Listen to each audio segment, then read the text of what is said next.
क्या है औकात बांग्लादेश की भारत के आगे, आखिर क्या है बांग्लादेश का रहस्य भारत के आगे, आखिर क्या है बांग्लादेश का रहस्य भारत के आगे। तो मैं बता देता हूँ कि बांग्लादेश जो है ना, वो पहले पूर्व पाकिस्तान के नाम से जाना जाता था। पाकिस्तान के दो हिस्से थे, जिसमें से एक हिस्सा आज का बांग्लादेश था, जिसे कि भारत ने अपनी सुरक्षा के लिए जो है उसे अलग करवाया और अलग देश बनवाया।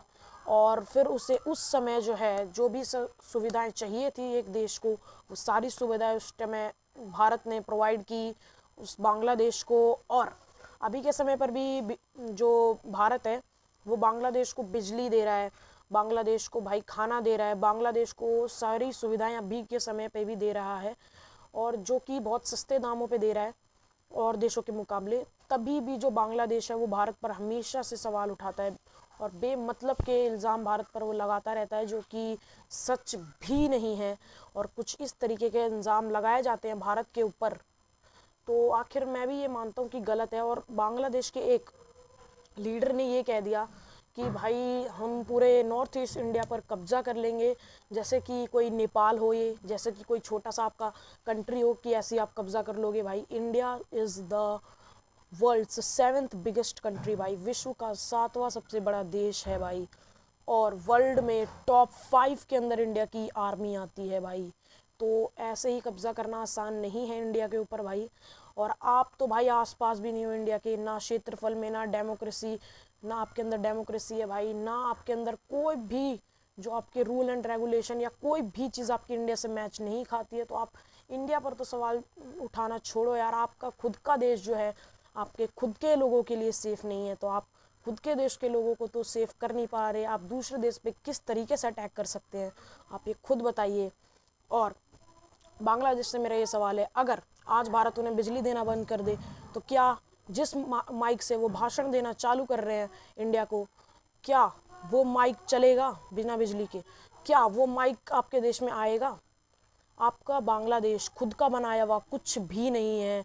आपकी क्रिकेट टीम में खुद एक हिंदू खिलाड़ी खेल रहा है, वो जो कि आपके देश को रिप्रेजेंट करता है भाई, तब भी आप उसे भाई, हिंदुओं को आप अपने देश में किस तरीके से भाई टॉर्चर कर रहे हो।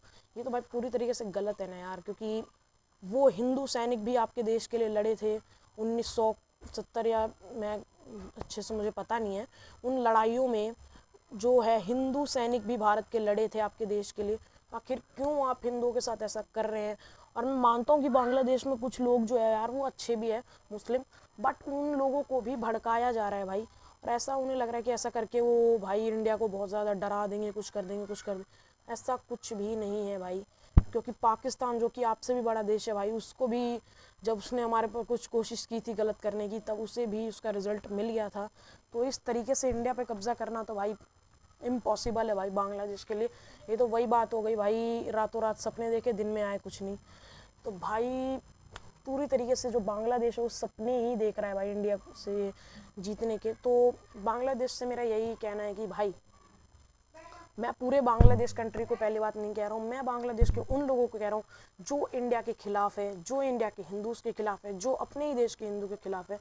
और मैं बांग्लादेश के उन लोगों को भी कहना चाह रहा हूँ ये बात कि भाई, इंडिया तो आप भूल जाओ, आप अपने खुद के ही देश को किसी दिन हार जाओगे भाई, ये मैं कह रहा हूँ। अगर आपका देश इसी तरीके से चलता रहा, जैसा कि मैं बताऊं तो एक समय पे इंडिया में भी हुआ था, मैं कहना तो नहीं चाहूँगा, कि ब्रिटिश ने भाई इंडिया को ही खुद आपस में लड़वा लड़वा कर भाई ख़त्म कर दिया था।